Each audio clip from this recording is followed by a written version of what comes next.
Teenage locks is that they only give the root and around this area attention, and then they'll leave the rest of the lock like out as they're grooming that person's hair. And so what happens when you do that, when the hair dries, you have all this area nicely twisted and then everything else is frayed out. So to get a professional look, I recommend, especially in the teenage phase, is to give all the locks some love where it's necessary. So here I'm going to take this and clip down, okay?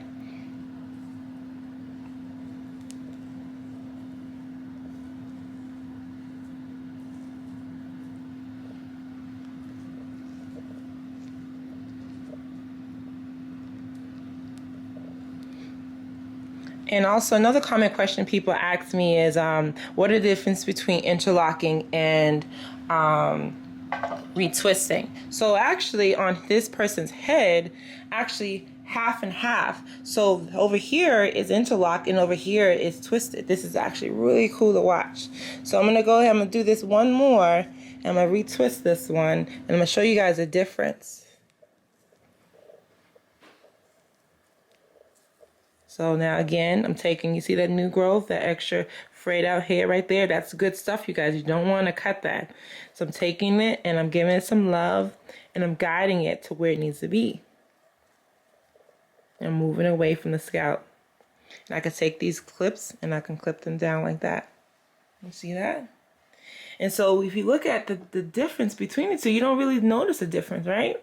But I do see a difference. So when someone, the pro of twisting is when someone, if you like that coiled look at the root, stick with twisting. Okay, if you don't really care for it, or you don't even know what I'm talking about, then you kind of will be cool with both. But if you want your hair to last longer, what I mean by that is you're able to wash your hair and your new growth doesn't come undone. Okay, if that's important to you and you want the locks to stay intact even after you wash your hair, I recommend interlocking. Okay, now when I had locks for 9 years, I actually washed my hair every week, but I did not retwist. I actually enjoyed the new growth. I enjoyed my hair like this.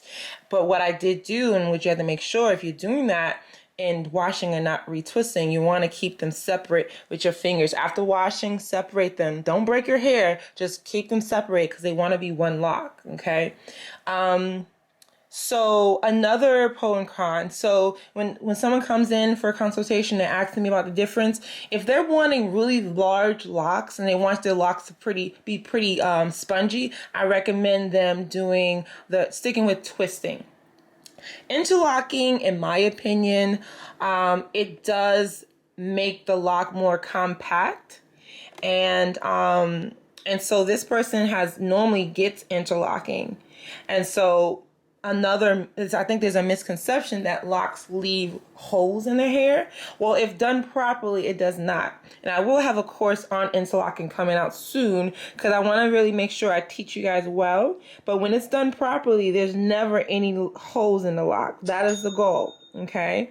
And so just looking at it overall, you don't notice a difference. Another misconception people have is, well, after you get the interlocking, doesn't it make the lock tiny? Well, no. Now, I just freshly interlocked his hair right here. After a while, you see how it evolves and it gets poofy?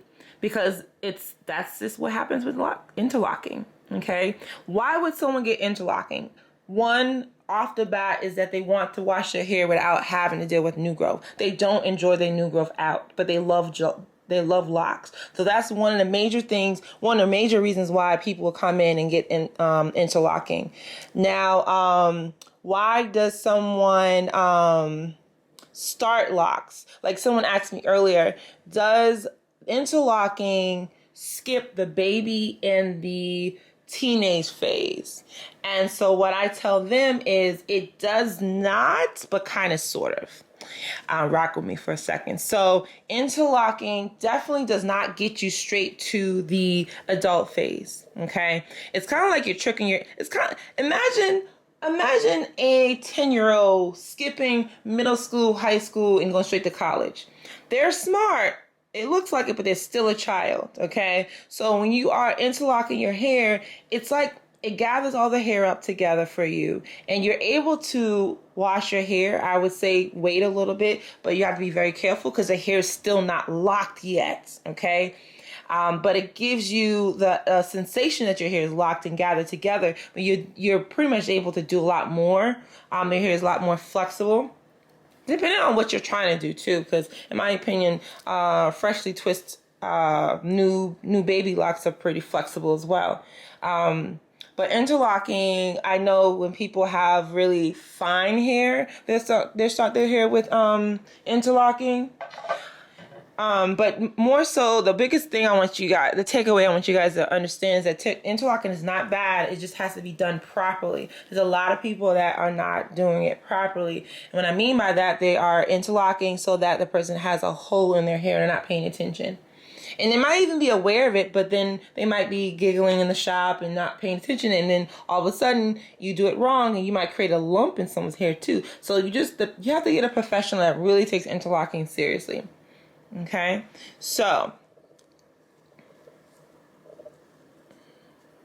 again, so now I'm out of that section I was at. So now in this section here, I'm going to use the leave-in condition and the Imani locking spray.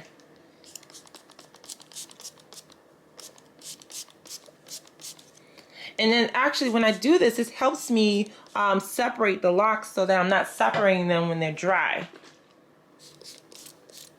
I'm using the Imani locking spray. That was the Janan leave-in conditioner that I put up there. So now it helps me use my fingers and separate them